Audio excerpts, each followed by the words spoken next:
Dans cette vidéo, nous allons voir comment utiliser sa calculatrice TI, alors que ce soit la TI 83 Premium, la TI 82, la TI 83, elles fonctionnent toutes sur le même principe. Donc nous allons aborder comment utiliser donc sa calculatrice TI pour obtenir les indicateurs statistiques d'une série à une variable. Donc nous allons travailler avec l'exemple ci-contre, où une entreprise pharmaceutique a étudié la tension artérielle de 110 patients traités par hypertension. Et on vous a donc donné les résultats des mesures de tension selon les patients. Donc là, on voit que la tension va de 11 à 17. On voit bien qu'on a un total de 110 personnes dont on a mesuré la tension artérielle. Et si je prends par exemple la tension 13,5, le 11, l'effectif de 11 signifie qu'il y a 11 personnes qui avaient une tension de 13,5. Alors, le caractère étudié ici, c'est la tension. C'est bien un caractère quantitatif, il est mesurable. Le caractère, on le met toujours en liste 1 et les effectifs, on les met toujours en liste 2. Alors, sur la TI, on va donc appuyer sur Stat. Sur Stat, vous avez le premier mode qui est Edit et en 1, le choix 1, vous allez pouvoir modifier. Quand on rentre, on voit tout de suite que dans la liste 1 et la liste 2, il y a déjà des données. Donc il va falloir qu'on les efface. Donc je rappuie sur Stat et vous voyez qu'en mode édition, il y a aussi le choix numéro 4 qui veut dire effacer les listes. Donc on appuie sur le choix numéro 4 et là, je vais ouvrir une parenthèse. Je vais faire seconde 1 pour obtenir L1 puisqu'il est écrit en bleu, virgule seconde 2 pour écrire L2.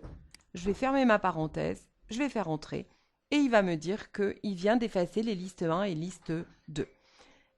Et effectivement, si je retourne sur mon mode stat, je me rends compte que mes deux listes sont parfaitement vides.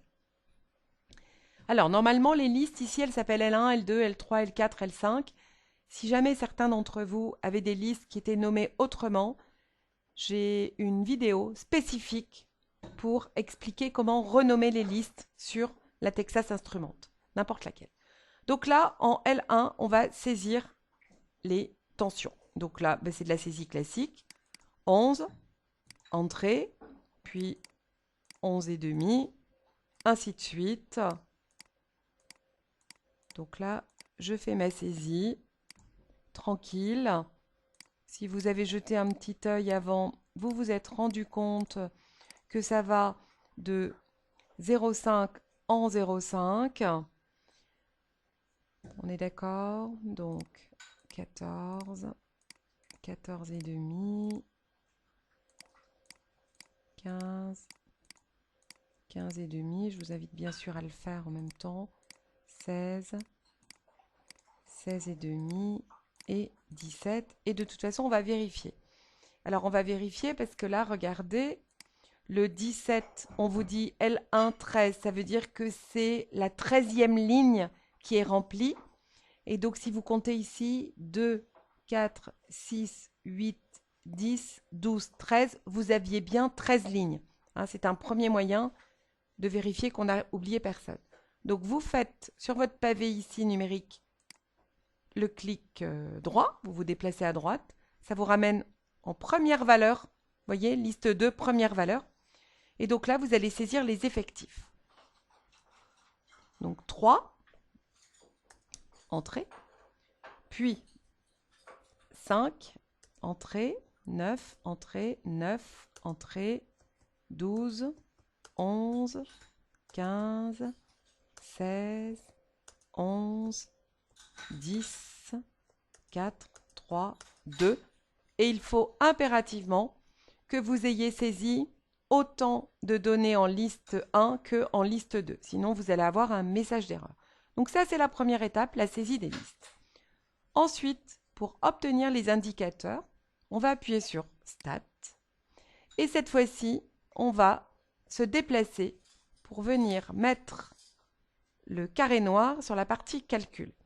Donc là, on nous propose tout un tas de choses. Et celle qui va nous intéresser cette année, c'est la première qui s'appelle stat à une variable. Les autres, vous verrez l'année prochaine, quand vous ferez des statistiques à 2 variables, comment utiliser cette partie de la calculatrice.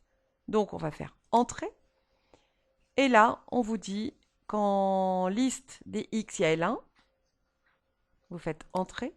Ensuite, ici, si c'est vide, eh bien, vous marquez L2. Comment faire pour marquer L2? Je rappelle qu'on fait seconde 2. Vous faites Entrée. Ça va vous dire Calculer.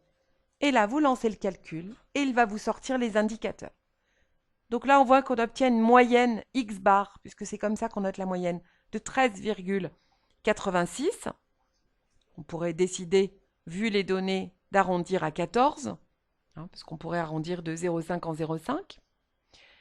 Ensuite, ici, ça, pour l'instant, ça ne vous concerne pas.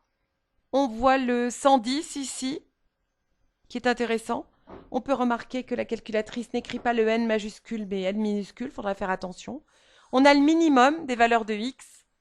On voyait déjà que c'était 11, mais voilà.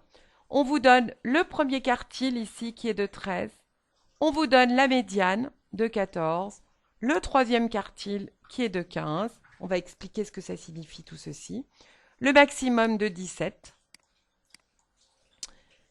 Et voilà toutes les informations qui vous ont été fournies en termes d'indicateurs pour la calculatrice TI. Donc il va falloir être à l'aise sur ce processus. Alors si certains d'entre vous ont un autre modèle de TI, notamment la 82, au moment où vous faites ceci là, calcul, stat 1 var, il est tout à fait possible que ça se rebascule sur l'écran de calcul et que ça écrive juste stat 1 var. À ce moment-là, il faut ouvrir une parenthèse, écrire seconde 1 pour avoir L1, virgule, seconde 2 pour avoir L2, fermez la parenthèse, vous faites entrer et ça va vous faire les calculs. Voilà, je crois que les TI 82, certains anciens modèles fonctionnent ainsi. Donc il va falloir vous entraîner pour maîtriser cette calculatrice afin d'obtenir les indicateurs d'une série statistique à une variable